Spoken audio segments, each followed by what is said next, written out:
I think the first game that I saw was one of my neighbors had like an Atari.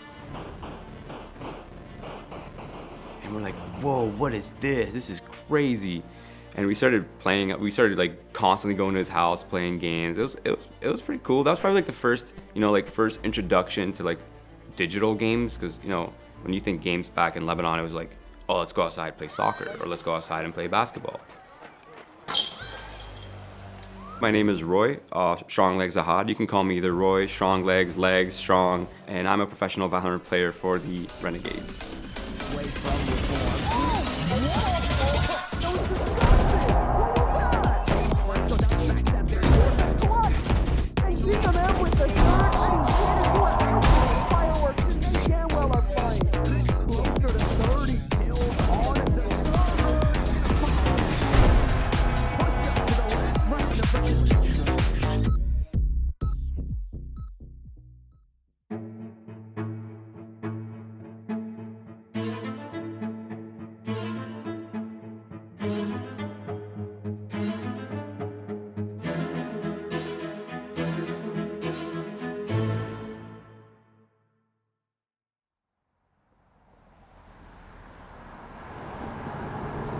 As shots echo through the streets, people run for cover. The gunfire broke out close to their homes. The army had to evacuate civilians from their own four walls. The main reason why my parents would want to leave Lebanon, check out like the West world, check out what's going on in Canada over here, mainly because there was so much war going on. Every day you're hearing like gunshots, like there's like weapons going off constantly. There's always like military coming. Like Lebanon's a very small country, like you can barely see it on the map, right? So when I say like there are literal like military going through the streets constantly, like that's actually like how it was back then. There was a lot of like war tensions, and there was a lot of like kind of like religious wars and civil wars going on at the time. They really just wanted a different kind of life for us. They didn't really want us to grow up in that kind of environment. And they were like, hey, let's, we have some cousins, we have some family in Canada. Let's go check it out. Like, let's see what kind of life is going on over there.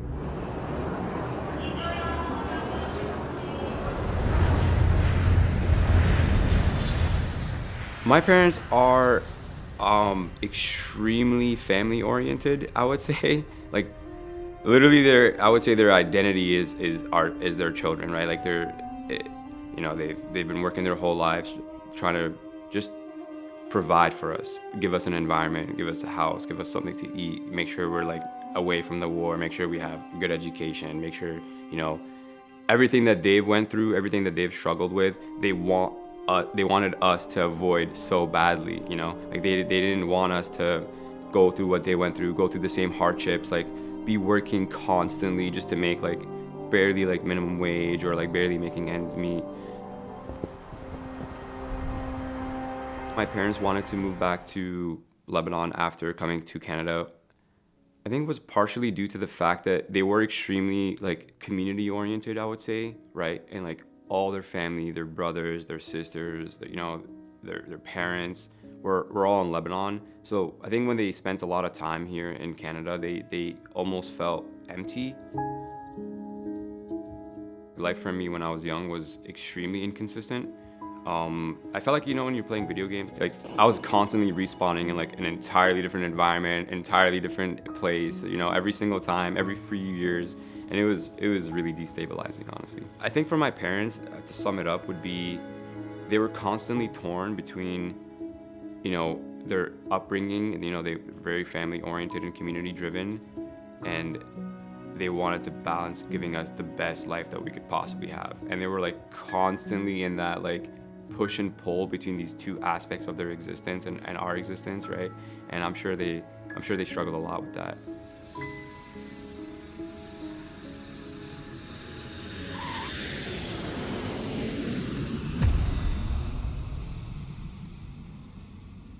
Lebanon is very green, surprisingly. A lot of people think Middle East, it must be a lot of sand, but it's not Lebanon. Lebanon is really like green. So our area specifically, it was like a bunch of buildings, like apartment buildings. It's not like here, right? Like there aren't really like many urban sprawls in Lebanon. It's mostly residential areas and like buildings, and everything is just intertwined. Like businesses are there, residentials are there. So we were in like a little area, it was called Mastita. think the first time like I really got to sit down and like play a PC game, it was my grandma's neighbor, so my mom's neighbor. One time I was over their house and I was just running around just being crazy. And my neighbor was like, "Hey, you wanna come check this out?" I'm like, "What? What do you want?" And he's like, come play this game." And I sat down and I'm like, "What is this?" And he's like, "Just this is how you move the mouse, this is how you aim, and this is how you move.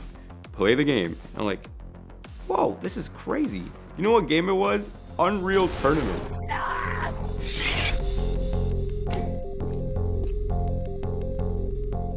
Like this was like Unreal, like the first version of Unreal Tournament at the time. I'm like, whoa, like what is this? The graphics are insane. Like, and that's when everything started becoming like very different in Lebanon, where like the PC bung started coming out of nowhere, right? Like everyone's like, yo, instead of like us going to play soccer, let's just all go to this PC bung. Welcome. So we're in a pretty interesting place. It's like a little, you know, a pretty ghetto little LAN center, little PC bung. PC bung essentially is a really low scale LAN center, right? You just walk in and there are just tables, 5 computers on one table. At the end is where like the manager sits and he says, "Yo, pay me. Wait, you can play." And this was like, at the time, you know, my brothers were kind of going there with their friends. It was like the new thing, right? Like they were tired of playing sports. It was kind of getting like, it's boring. People are getting acclimated to it. And then this came out and everyone's like, whoa, there's now like a new challenge. These kids, man, they're like, they're all really young. You know what they're playing? They're playing like a budget CS game called Point Blank. I'm about to show them up real quick. We were really competitive, and this was like a way for us, and like a new way for us to display that competitiveness, right? And I just wanted to fit in. I wanted to like see what my brothers were up to, right? I was always home studying and like kind of just being studious and, you know, getting good grades. And my brothers were just always out and about playing games, and it's like, I want to see what they're doing. Like, what's going on over there? I think the hook for me specifically was it was something new, right? Like nothing we've ever seen before, nothing we've ever experienced before. It was like this allure of wonder almost. These are like digital puzzles, like they're dynamic, they're not rigid. It was just something extremely cool, extremely challenging. That was the kind of the main gravitational pull for me specifically. I remember one of the first multiplayer games that we were like actively playing like pretty consistently was Half-Life. To the Black Mesa Transit System. This automated train is provided for the security and convenience of the Black Mesa Research Facility personnel. It was really crazy back then. It was like, whoa, this multiplayer is sick, right? So we were playing a lot of like Half-Life death matches, like 3v3, 4v4, 5v5, right? Like whoever could come around would come around. And it was awesome because it was like probably the only time where like the younger kids were able to play with the older kids and it felt equal, right? Like I'm getting bodied in sports. Like I'm 7, 8 years old playing against people who are like 16, 17. Like it's not fair at all, right? But you go on a video game and you don't have that advantage anymore, right? Like, yeah, you might have the experience over me and you might be better than me, but I will catch up to you. I will beat you, and there aren't physical constraints that kind of hold you back.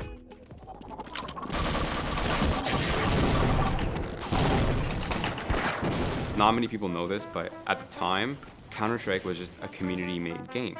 One day, someone's like, guys, check this out. There's a button on here that says mods, and we never know what that button did. And you just click the button, and it's mods. And then he's like, guys, we can change the game. I'm like, what do you mean you can change the game? He's like, we can change the game. And he clicks it.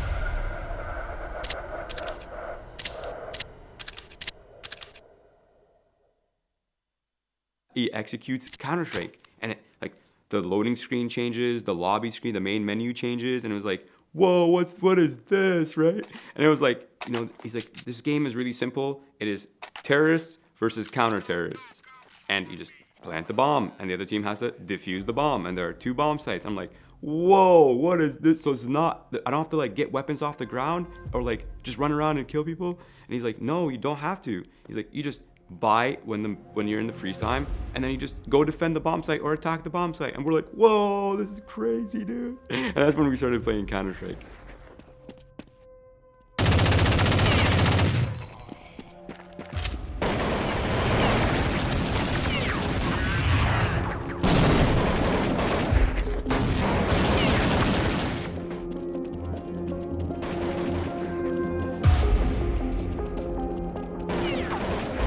So my love for competition started when one day we were attending the PC bung, but there were 12 of us, not 10. And there's only 10 computers. And then we're like, oh, this is a dilemma, right? And everyone's like, well, let's just have 2 captains and you just pick the teams, right? And I didn't get picked. No one picked me. And I was like, why didn't you guys pick me? And you're like, dude, you suck. I'm like, no, I don't suck. You know what? Screw you guys. I'm gonna go practice. I'll come back one day and I'll kick all your asses. And then, at the time my dad had like bought us a computer at the house. And I'm like, you know what? Screw these guys. I don't need these guys. And I'm practice. I'm like, I'm gonna be better than all of them one day. I went home and I started practicing against the bots. I'm like, I will be better. I will be better. And that's when I knew, I'm like, I love competition, dude. I want to be better than these guys. I want to get picked when there's 12 people.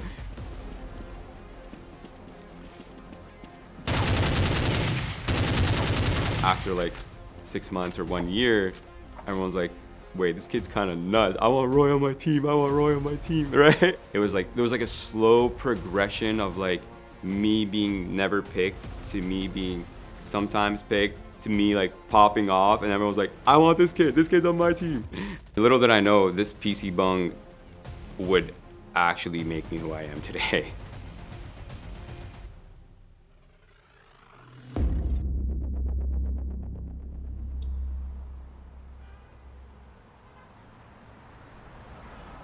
So the final straw for my parents to like decide, okay, it's time for us to move to Canada and permanently settle there.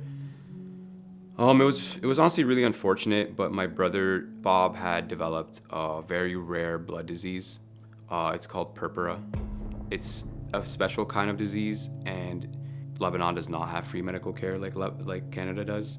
So my parents started racking up like significant medical bills, and no one really knew what was wrong with my brother at the time. Like, there was a lot of specialists that were seeing him, like, why is my son literally on the verge of dying? Like, what's going on, right? Like, they were constantly like blood tests, specialist, another specialist, like trying to figure out like what is going on.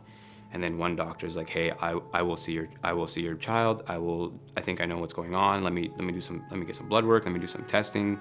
And he figured out like he has a very rare disease. Basically, like the white cells start to attack the red cells in the body, and the red cells start slowly going away. But yeah, there was a lot of medical bills. My brother was always in and out of hospitals. Medicine and medical in Lebanon is like really high tech, so as a result, it's also very expensive. And Lebanon, like the average income in Lebanon is not high enough to support these kind of bills. So my parents were like, if we live here, we're done. Like, there's no way we're gonna keep up with these bills. Like, it's literally impossible. We're not gonna have food, we're not gonna have a place to live, we're gonna go bankrupt completely, and we're never gonna recover. And they were like, we need to go, like, now.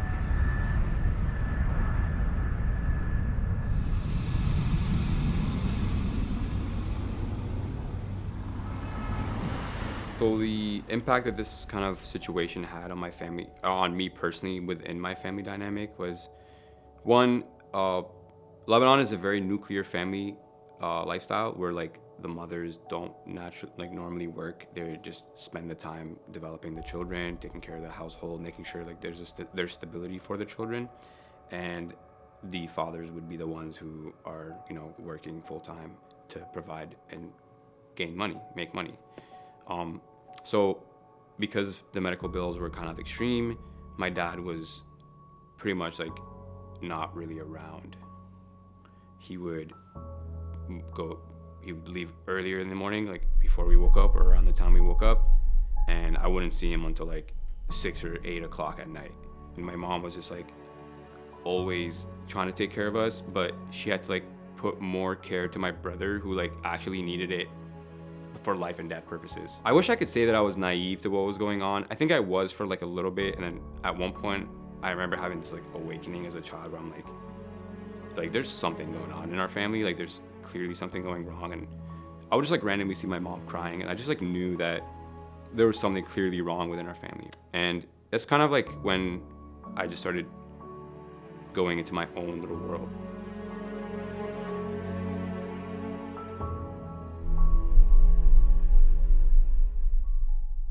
effect of moving is destabilizing. Doesn't really explain it. It forced me to lose attachment to things that were external of me. I didn't really care to make friends. I didn't really care to go out and socialize. Like, these things didn't mean anything to me. Like, I was gonna develop a friendship, and then next year I'm moving back. Like, what's the point? So I think my coping mechanism was to just detach. You know, moving back and forth was extremely destabilizing. The stress on my parents, the medical situation, like the fear that my brother was he gonna survive? Was he not gonna survive, right? Like, are we gonna be homeless? And I was really young, so it was hard for me to wrap my mind around some of these things. Yeah, just like the falling out with school, really kind of just all these things combined were just really just kind of a recipe for some sort of escape or some sort of coping mechanism, right?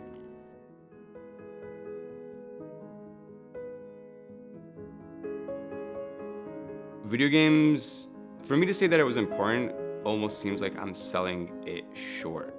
Like, video games weren't important, they were everything for me. They were the way in which I was able to enter another world, like my own little world, where like these things didn't exist, right? Like, they just didn't in this world. Like, my problem was, how am I gonna beat this boss, or how am I gonna progress from here? Like, that was pretty much a source of, you know, continuity, consistency. It was a source of happiness.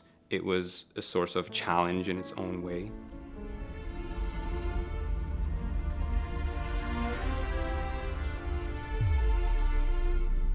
Video games were definitely a source of tension in my family. They weren't really happy that I'm like kind of starting to steer away from education and steer away from school. I think the expectations that my family had for the brothers, they really wanted us to be educated. They wanted us to have the things that they didn't. Like, they could see that people who were doctors or people who were lawyers or businessmen, like, they weren't having the same financial struggle that they had, and they wanted us to like desperately avoid the same kind of struggles. They wanted us to like have an upgraded life, so to speak, from what they had. So they really pushed the whole like, get educated, go to school, after you're done school, like go to college or university and like develop your career, be educated, have like status, right? I had to decide, like, is video games something feasible? Like, can I live off video games? And this was like when I was 15, right? And like, I think the biggest tournament in Counter-Strike at the time was like 100,000 or 75,000 or something. Like, this is not a career, right? Like, gaming was not a career back then. So I was like, I love video games and I love competing in video games, but I'm not going to survive off it. So I need to grow up and I need to put it second.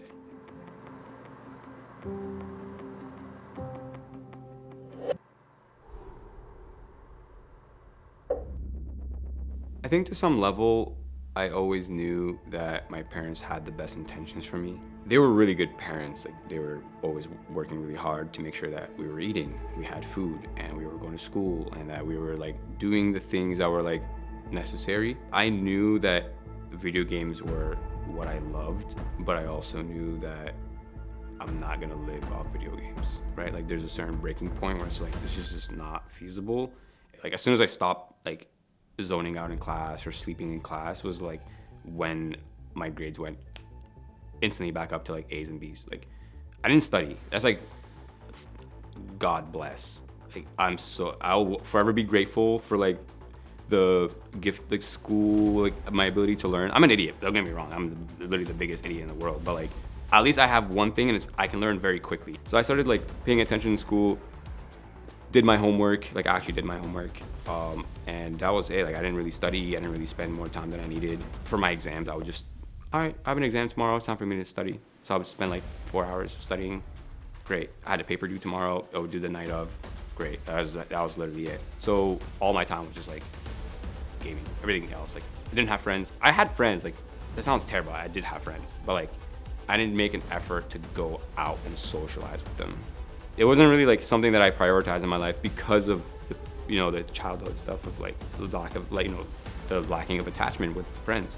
So I ended up just World of Warcraft, World of Warcraft, Counter-Strike, World of Warcraft, Counter-Strike, World of Warcraft, Counter-Strike, Dota, World of Warcraft, Counter-Strike, World of Warcraft, Counter-Strike, Dota.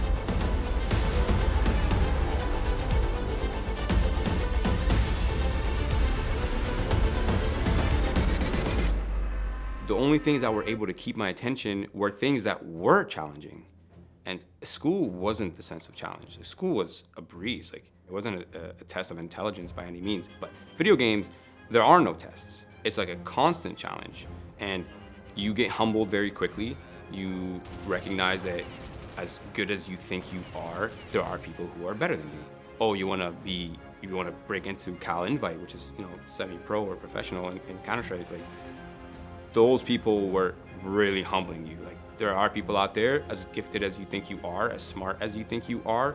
There are people out there who will give you a run for your money. Video games were, in fact, harder than school for me because there was this like dynamic growing challenge. Like, as I got better, I was in an environment, I would move up to the next division, and then I was in an environment where these people are now better. It was dynamic. A part of me wanted to somehow stay in video games. Like, there was always this like, what if I become a game developer? Or like, there's always like this like, I love video games, this is what I love, this is what I'm passionate about, this is the only thing that I know, and it's the only thing that has kept my attention for this long, right? So there's always this like constant push and pull.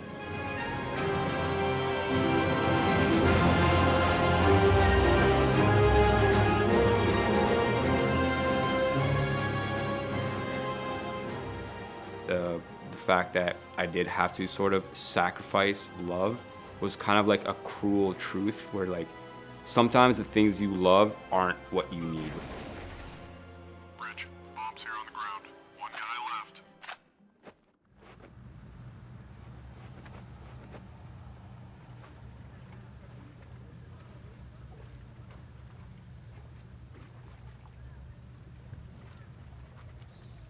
Towards the end of high school, there is a sort of unspoken pressure of like children have to continue their education afterwards or go into a trade. Like, that was really like the main branches at the time, right? It's like you finish school and then are you gonna keep going to school in university or college, or are you gonna go into, some sort of craft? Really the only thing that I had implanted in my mind was I wanted to be a lawyer.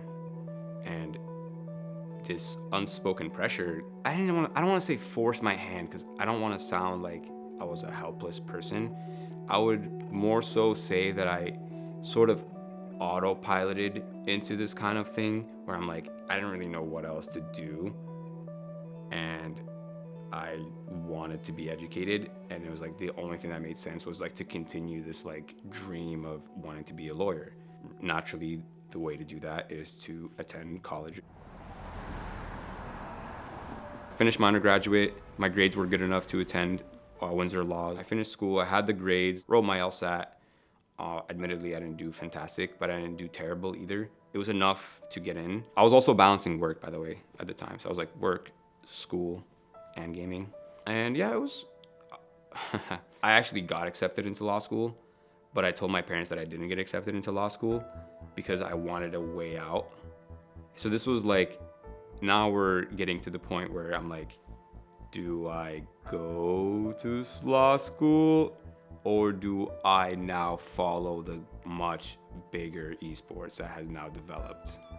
When I was getting to the age of 23, that was around the time where I was finishing university, my undergraduate, and it was like, okay, well, if I'm gonna be applying to law school, I may as well become informed about what the reality of being a lawyer was. What does the workload look like? What does the income look like? What does it take to grind my way through that kind of career, right? And slowly but surely, I was starting to like come to these realizations that like being a lawyer is not very glamorous. Well, then I started looking up to like, how much does law school cost? How long is it gonna take for me to recover from all of these things? How long is law school, right? And it was like, well, undergraduate is 4 years and I'm already in debt. So if I'm gonna go to law school, that's another like 40,000. I started becoming like more informed to the realities of what a lawyer was like, not so much to the ideal of it. And the more I got into it, the more I started to feel like I didn't want to really do this. At the time, I was also, with the development and the popularization of Twitch TV, with Twitch becoming kind of a thing, I was able to see what other people were doing in gaming. And I'm like, whoa, this is cool, right? So I started going on Twitch a lot, and I started watching a bunch of streamers and pro players. And I'm like, whoa, like these guys are, playing Counter-Strike, and like they have like 10,000 people watching them. Like that's a lot of people. And they were all making a living. Like Shroud was doing really good. I would see Summit, he was doing really good. What? And I'm like, wait, like this is so different than when I was 16 or 17, right? Like the scene, the industry has grown so much within that 6 to 7 year time frame. When it came down to it, I was like, one, becoming disillusioned with being a lawyer and going to law school. It didn't really feel like true to self. And gaming started to look a lot more appealing. Like there are people out there who are genuinely making a living off it. And I'm like, this is viable. Does not put me in debt. Is exactly what I love doing. And I'm thinking like, I'm 23, right? And that's not normally where people start to like really compete in video games. All the CS prodigies were competing when they were like 12, 13, right? 14. Like Swag, Nothing, all those guys. So I'm here starting to consider competing at the age of 23, like 24 really. Everyone around me was like, dude, you're not gonna make it. Dude, this is not a good idea. Like you have to consider like the chances of you making it at that point are like super slim. I was having a realization that your circumstances didn't matter. Like I wasn't restricted to the life that I was born into. I wasn't restricted to my age. If I had the drive and the capacity and the belief in self, more importantly, that I could achieve whatever I wanted to achieve. It wasn't a matter of it would be cool if I was a pro gamer anymore. It was like, I'm gonna be a pro gamer and nothing is gonna stop me from getting there.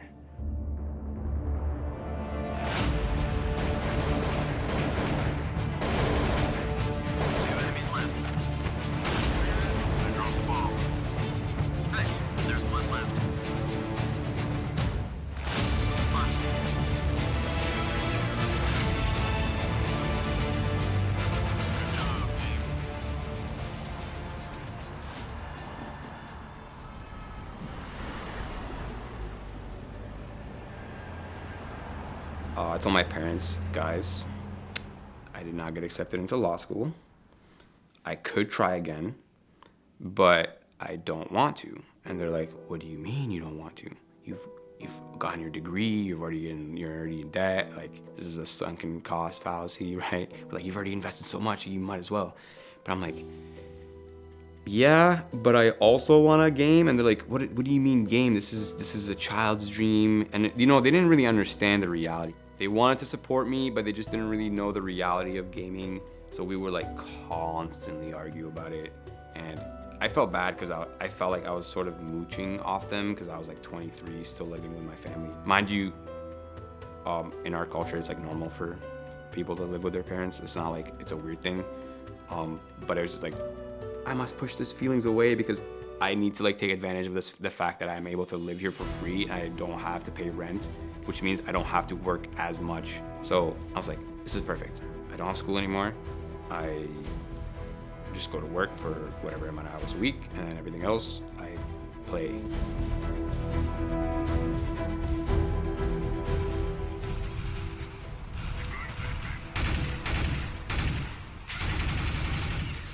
The first step that I took when I jumped into esports officially, I knew that I needed to be present in the community.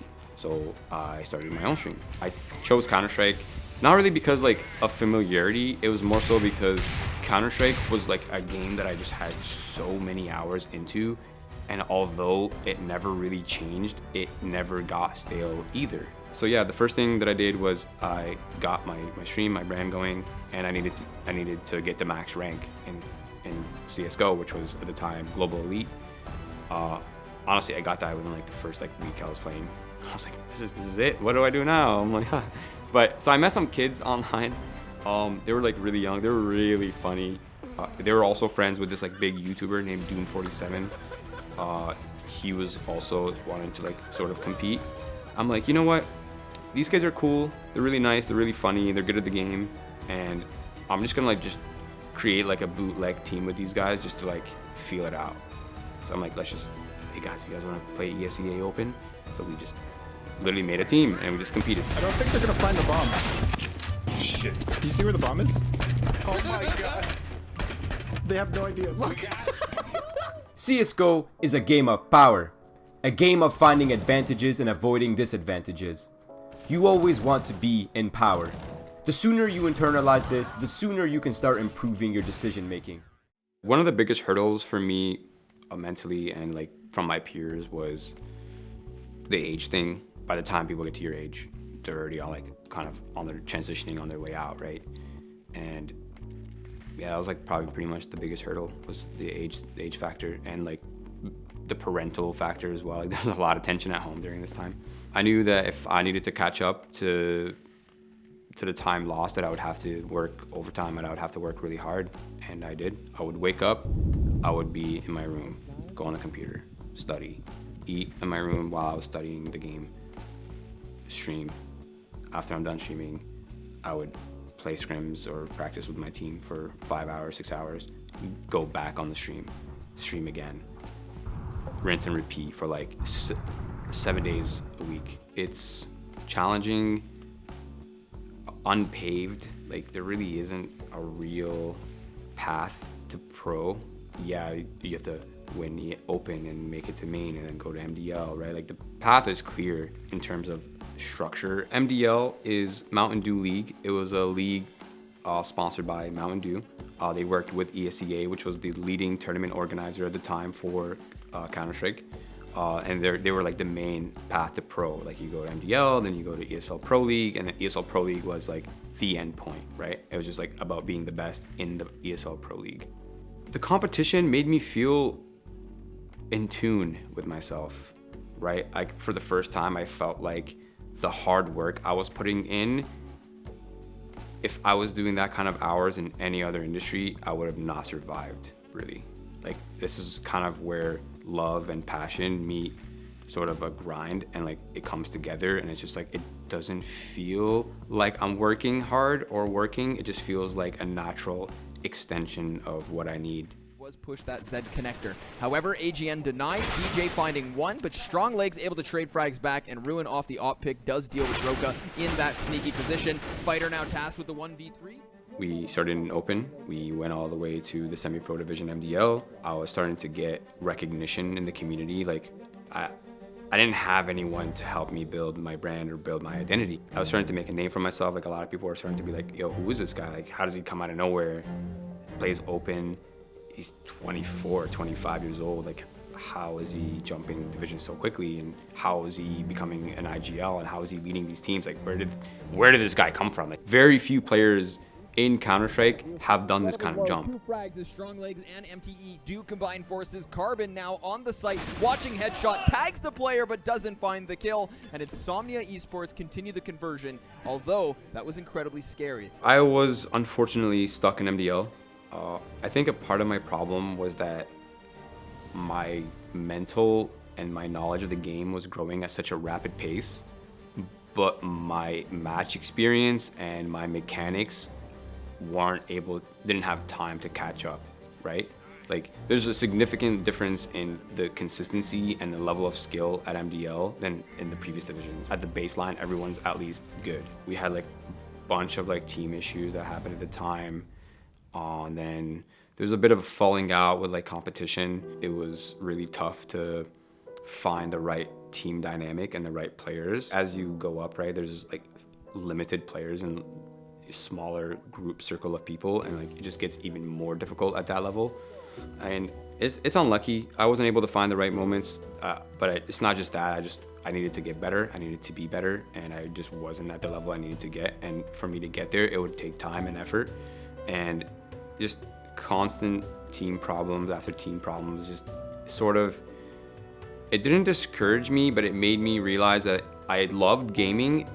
I just wanted to be in gaming. Whether I was a pro player, whether I was it doesn't matter where in the industry my role was, I just wanted to be in gaming. And I said, well, the closest thing to being a pro player is being a caster, right? Because I'm in the same server as these players, but I'm not competing. I'm just breaking down the competition. Find the first sneak peek right now and find a kill. Wimmer finds a 3-piece, and now it's just in 1v4, 1v3 now. A little bit more doable. Finds 2. Now he's isolated them. Finds 3. And now it's just swag. And he finds all 4. That's an amazing clutch by Tutehin. The difference between casting and competing was there's definitely a lot more stress on you as a player, right? Like there's a constant pressure to perform. Whereas like as a caster, if I was having a bad day, it was just a sort of bad cast. But as a player, you have a bad day, that's you missing out on an opportunity to make Pro League. You embarrassing yourself in front of thousands of people. But as a caster, it was like, oh, I stumble on my words. Oh, I'm maybe not as energetic that day, right? It's like not nearly as intense, but on the same token, I'm casting players that I know every single one of them. And that's when I realized that I was in a unique position where I'm like, all these casters that I'm listening to don't know these players. Kick the show. Let's get this started. Let's go into the end game right now. The side choice is about to happen. And of course, it'll likely be Swole Patrol choosing the sides. And I think it will be CT side. But Mel, let's begin the show.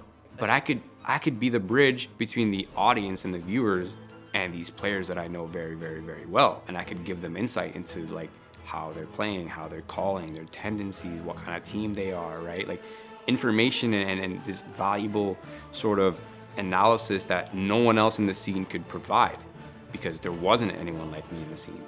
I never considered myself good at casting. I got into a rhythm, like I had good energy, but I think my main role was that I was perfecting the art of breaking down the game in such a simple way for people to understand that the viewers loved it. Reggie with a perfect pop flies out with the AK, picks up one, spraying away, can't quite let the other one. Tropical finds one, body shooter finds the other. Now it's a 3v2. It's favorable for Mob. How is this happening? Zodic, nice shot on Infinite, takes him down now, just OC alone. 1v3, 30 HP 2. So between Zodic and 1 Grim, that's Zodic picking up 1. Zodic picking up 2. 1 Grim, trying again, not quite. OC falling. Casting for me was honestly sometimes equally as enjoyable as competing in some ways. Like for me, the main thing was I wanted to feel like it was enjoyable. Again, it's never been about the money for me. I think there were a lot of moments that stood out to me during my casting career. I think for me, the biggest thing was like this sense of progress within casting where I started attending LANs and like really becoming like an embodiment of this this new lifestyle that I was not used to at all.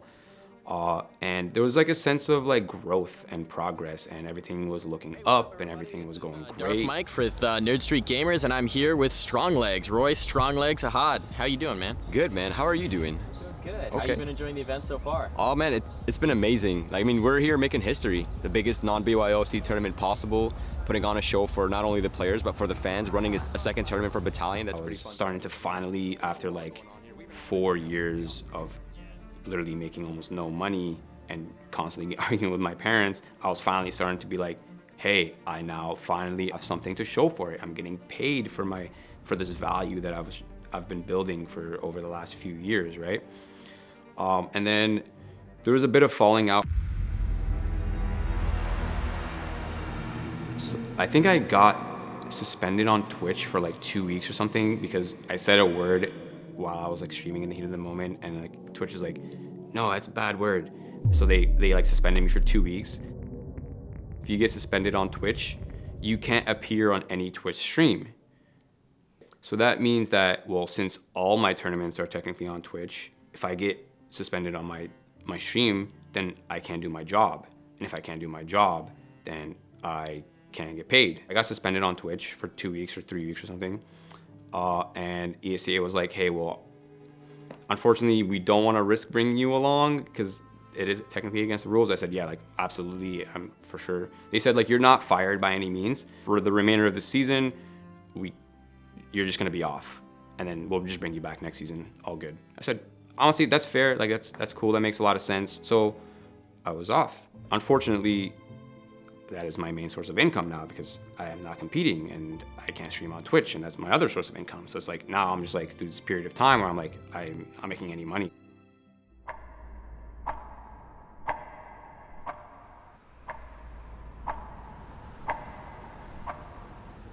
During this time, Mel and I had just met. T9 Mel, as she's known now. Yeah, we've been dating for a while. We've kind of transitioned through multiple, phases of our gaming career together. And yeah, she's the person I live with.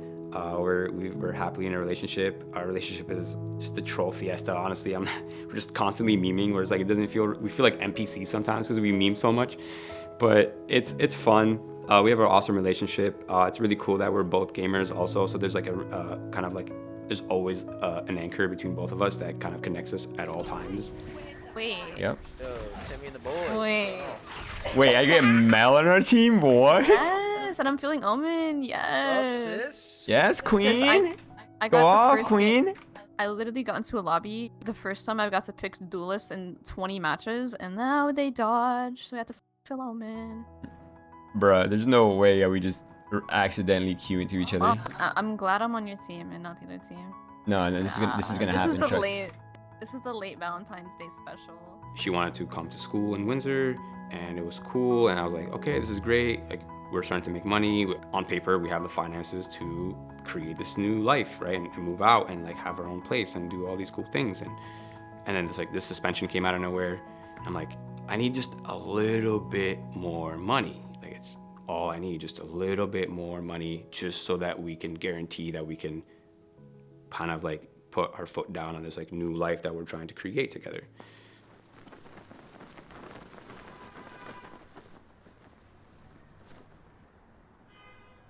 I had some friends who were like into betting, like into match betting, and they're like, yeah, like I bet here and there. It was cool. I'm like, oh, like what websites you use? And they showed me like, a couple websites. I'm like, oh, that's cool. This is cool. I didn't even know this was a thing. I'm like, no one really knows these matches better than I know these matches. Why don't I just make my money betting on some of these matches? And I'm like, I look at some of these odds. I'm like, these odds are weird. Ocean's team is this, and this team is getting this odds. Like this team is actually the better team. Like, how are they the underdogs here? Like, this is easy odds. I'm like, I can make like the remainder of these few $1,000s that we need to I could easily do it. So I'm like, okay, screw it. So I started betting on matches, and lo and behold, everything was going great. I was actually making the money that I needed. Perfect, this is awesome. My band's almost over. This is going great. And then, I don't know where ESA is like, hey, we need to talk to you. Can you come into a call? So they bring me into this call, and they say like, yeah, there's like match fixing allegations going on, and there's some of the matches that you bet on were involved in match fixing. And I was like, whoa, okay, what are you trying to say here? They didn't know if I was involved or not. So they're like, well, technically you're not supposed to be betting when you're a caster. But I'm like, I'm not technically a caster. So there's like a very weird gray line where I'm like, I'm not employed, but I kind of am, but I'm kind of not. And it's like, I'm not contracted either. So like, there's no legal paper that shows I'm by all means hired by ESEA or anything like that. So I'm like, I don't really see the problem with this. And I didn't even know it was against the rules at the time, but ignorance is not an excuse. It was just like a weird, like, okay, well, this is very weird, but we have to technically ban you because you bet while you were technically a caster. And then there's like a huge argument about, I went back and forth, and they're like, yeah, there's just really no way out of it. We have to ban you.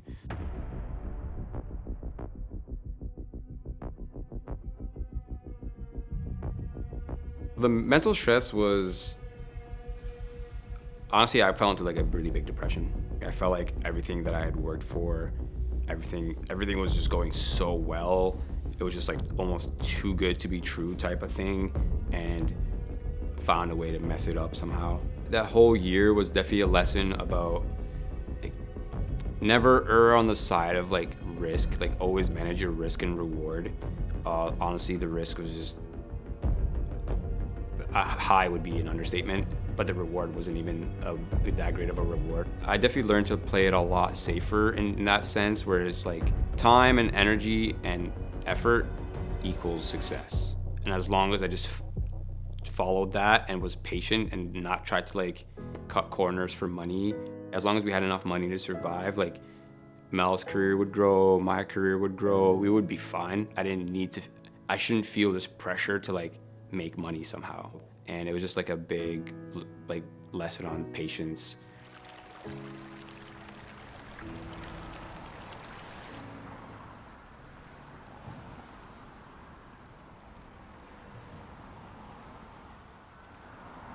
I would definitely consider this current timeline like a major plot point in my story, but it's not any crazier, more important than like all of my previous milestones, to be honest. Like attending my first real event, like winning my first DreamHack event, like, but there were like a lot of really important milestones along the way that were equally as important to me and equally of like a tool for like my growth and my development within gaming and just as a person in general.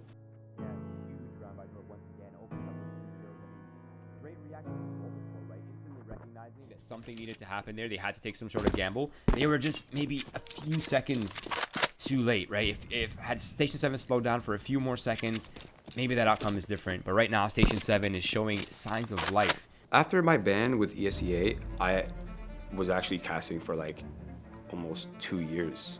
Like I was casting for a while. I was working with Winners League almost every single season. We would handle both their European division and their North American division for production. Every cycle of seasons, we would have a really good job that paid pretty well for the amount of time. And around that time, there was this like giant mystery of like, oh, Riot is releasing an FPS game, and there's like, I was like, wait, Riot is crazy because like League of Legends is super popular, and they've done really good products and they've done really good game, and this, like, when is this game gonna come out? When is this game gonna come out? Project A beta is coming out, and it's like everyone's like, whoa, okay, we're getting closer to Riot's release, because like there's like a very long period of time in which like it was leaked that Riot was working on an FPS game.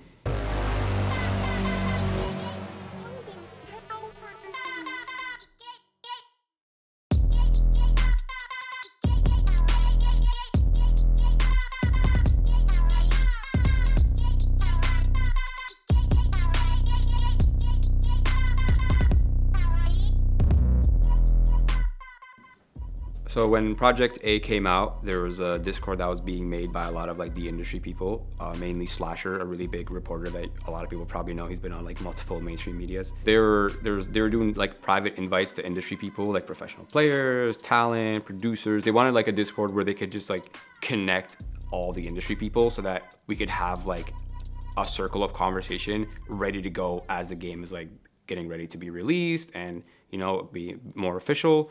I got invited by Slasher, and he's like, what kind of tag do you want? Do you want a professional player tag or a casting tag? Because he didn't even know, right? And I was like, I'll let you know tomorrow. So I went back, I thought about it. I'm like, do I want, like, something says play. It's like, play, just go play. It's like a little quiet voice in the back of my mind. It's like, go play, go play, go play, go play. You can still compete, you can still do it. And I was like, I want to do it so bad. I want to play again. So I obviously in beta we're all like playing, and there's very clearly like a lot of CS:GO players who were ready to come along, who had similar sort of like backgrounds as I did. Low, hello, Stay down. 3.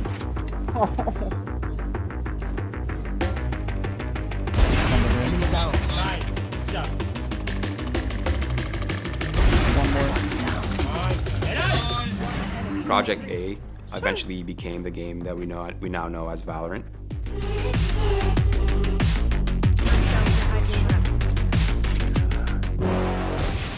For me, Valorant was a restart of a game I enjoyed, and I really, really enjoyed Valorant because it has similar concepts to Counter-Strike. And for me, the allure of competing was that if I just started early, as soon as the game was in beta, start as early as possible, and I would just grow along the industry, grow along the scene, grow along the players, compete with the players, be better than them.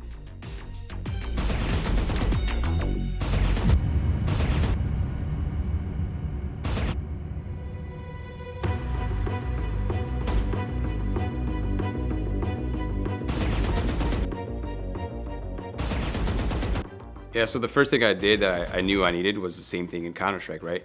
Find a team, find a group of people who are in the same position as you, who are around the same skill level as you, and just like try to really entrench yourself as early as possible. Because I mean, teams were being signed left and right. Organizations like flocking to Valorant. It was like the new kind of island. It was like everyone gets a fresh start. It's a brand new game. Riot's really involved. There's a lot of money being thrown around. They had a really good stance on anti-cheating, which is like a big, big thing. So yeah, just put together a team. We started competing as early as possible. Buried. I have the spike. I'm about to get that. I got the spike. Every team that I created in Valorant won. Like, I have never been on like a major losing team, right? Like, we've won small events, we've won some events, like maybe not the biggest event, maybe not the majors, but we were winning events, right? Like, I've never been on a team that wasn't able to at least win one event ever.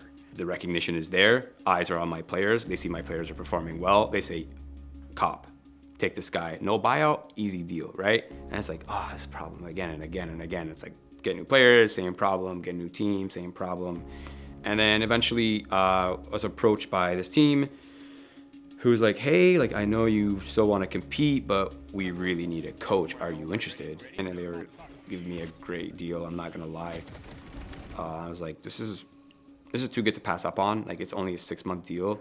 So I was like, worst case scenario, I learn about the game and become infinitely knowledgeable. Best case scenario, I make a lot of money, and then I transition my career into something else afterwards, whether it goes full-time into coaching or full-time into competing. And it wasn't my first time coaching, because I did coach a little bit in Counter-Strike also, but it was definitely like a pretty big learning experience, because I was teaching people who didn't have FPS fundamentals down. So I was like, it was interesting to see like these players were really good, but they were still lacking like years of FPS knowledge that I had in Counter-Strike. So there was a clear bridge, or like a clear niche that I could provide for these players. It was honestly, in its own way, like a really cool learning opportunity. I don't regret a single time spent on that team. Really thankful, because me being signed to that org probably also gave me a bit more legitimacy in Valorant. Hello everyone, my name is Roy, or StrongLegs. I'm a Radiant ranked Valorant player, a longtime FPS competitor, and I'm here to help you get out of your hard stuck elo, probably silver, probably gold, but most importantly, helping you get past your plateaus. These smokes that he's doing, There's 3 there. it gives him the ability to creep out on the right side and be like almost immediately in cover from the guy in screens, right? Or if they just if they flash and they jump out, like they're getting a lot deeper than they should be. But at the end of the day, my time with Beast Coast ended, and then I realized, like, do I want to coach or do I want to compete? Yeah, I pretty much just decided to focus purely on my stream. That was gonna be like the thing for me. So I started playing the game a lot. Now that I didn't have to put hours into coaching and for the team, that I just had all the time to myself. So I'm like, hey, I'll just grind away at ranked. So I started grinding the leaderboards, did really well on the leaderboards. So Renegades had players that I had played with in beta. They approached me and said, yo, we haven't played in a while, but we are looking to change our IGLs, and we're looking for a new in-game leader, and we're looking to like kind of freshen up our playstyle and like have a new identity, because we don't like how we're playing the game, and we know that you have like crazy ideas, and we want you to try to help us with that. So I said, okay, I'm down.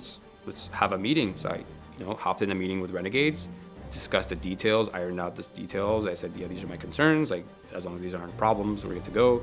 And then we came to an agreement, and then I was the in-game leader for Renegades. I'm gonna go Jenny then. Nice. Cutting off the site, cutting off the site. Going up tower, going up tower. Planning emo side. Tower dead. I'm fighting. Okay, well done, well done. One 3v1. enemy remaining. What's banana? You're good. He has a line bot. I'm flashing it right now. 3, 2, 1, bang. Top side dead. Nice. My competitive goals, personally, not for like my team, because there are goals for the team as well, but I want to, kind of prove myself as a dependable leader, as a person who can elevate any roster that he's on, who can help develop players, who can just lead sort of by example. Because like every circle that I've ever been in, I've just been the hardest worker. It's just a fact. I just work the hardest. I have an infinite drive to do well, and I know that because I'm not that mechanically gifted 13-year-old, 15-year-old prodigy, that I have to compensate for it in other ways, and I'm realistic with my approach, and I have my own rituals, and I have my own process to it.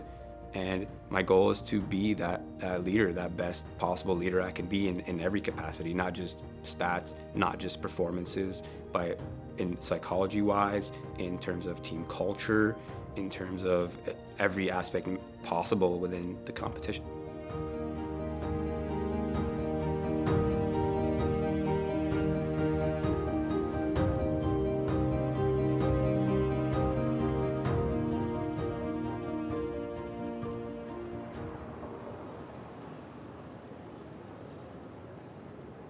I think my story is important in some ways for like probably a lot of people, is that I'm literally a walking definition of do what you want and the barriers will slowly come undone on their own. I started competing in Valorant at 28, almost 29. And it's like, that is crazy on its own. And, you know, maybe I'll be the top, maybe I won't be, but that's for, you know, the future for it to unfold that way. But I think my story is an epitome of create your own life. I think a lot of people can relate to the fact that, you know, maybe they have parents who are maybe not in tune with gaming as much, who don't really understand the industry, who are in extremely relatable positions that I was in at one point, where like we were not only like financially struggling, but there's like immense pressure to like go down a traditional route, but maybe they don't find passion in it. Like, try not to autopilot into these things, like be conscious in your life, make the proper decisions. Like, barriers will come undone. There are realistic and practical approaches to even the most unrealistic dreams, or maybe you perceive them as unrealistic, but like if I can do it and I'm not even like the best player, then anyone can do it. I mean, what I attribute to my success beyond things like my parents giving me a house to live in and providing, obviously I don't talk about that as much, but I am extremely grateful for them being that kind of figure in my life and at least giving me the opportunity. I'm also extremely grateful for my brother, my oldest brother, Bob. He's the one that was always like, well, I could have sold my computer, but I'd rather just pass it down to Roy when I upgrade mine. And I've always kind of gotten his hand-me-down computers. And it's like, because of him, I was able to have like my own experience in gaming. I would attribute my success to honestly just my almost unrelenting drive to prove to myself that this reality is almost, you can kind of mold it to how you want. Like, there really isn't a right recipe for every person out there, and even people within gaming all have a completely different lifestyle and different approach, right? And I can create that own true to self. I can carve my own ideals and my own lifestyle and how I want to live in, how I want to experience this thing that we call esports and gaming, right? And kind of just create my own narrative, and just like my desire to be true to self, like unrelenting. Like I will not compromise for it for anyone or anything.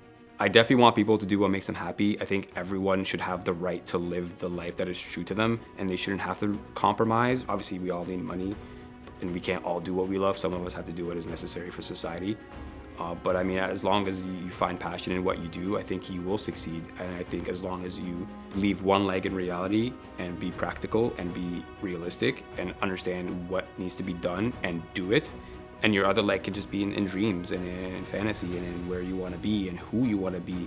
And everyone should have the right to recreate themselves and rewrite their story how they want to rewrite it, and just evolve at any point in time. I want everyone to have that luxury, to at least have the ability to kind of maybe not instantly take the leap into that kind of lifestyle, but at least be open to the fear that, yes, there is a fear of failure, but the reward is so much better than regret.